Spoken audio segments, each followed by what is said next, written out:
Today I'll be narrating a short essay on Louis Riel. Don't forget to like this video, share it and subscribe to our channel. Thank you.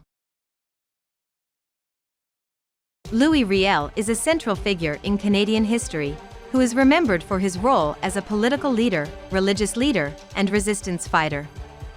He was born on October 22, 1844, in the Red River Settlement, present-day Manitoba, and died on November 16, 1885, in Regina, Saskatchewan.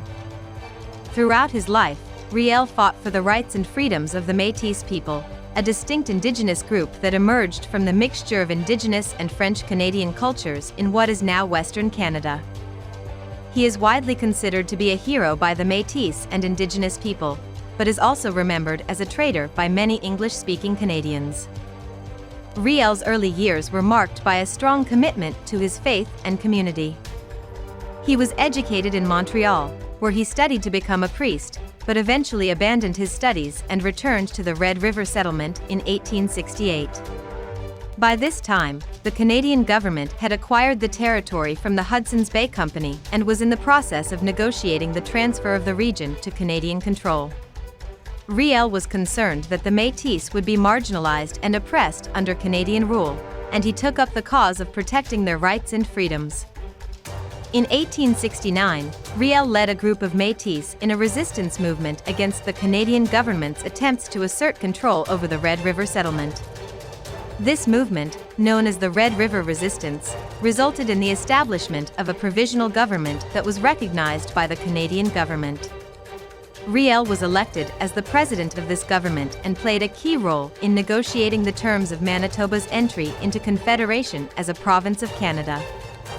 However, Riel's role in the Red River Resistance marked the beginning of a pattern of resistance and conflict between the Métis and the Canadian government that would continue throughout his life.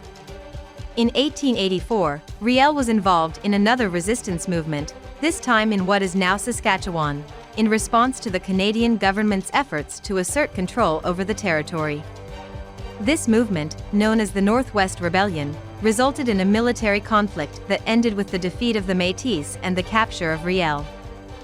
Riel was charged with treason and put on trial in Regina. Despite widespread public sympathy for his cause and claims that he was not legally responsible for his actions, Riel was found guilty and sentenced to death. He was executed on November 16, 1885, and his death marked a turning point in the relationship between the Métis and the Canadian government. Since his death, Louis Riel has become a symbol of the struggle for Indigenous rights and freedoms in Canada.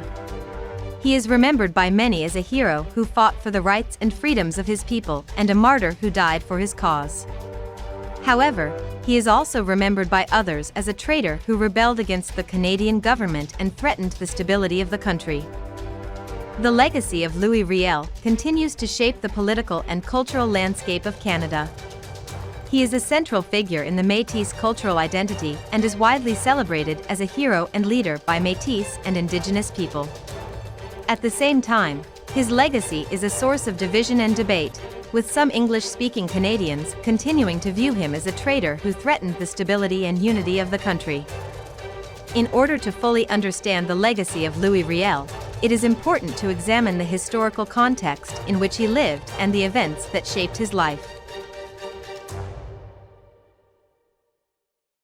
Don't forget to subscribe to keep up with our new videos. Thank you.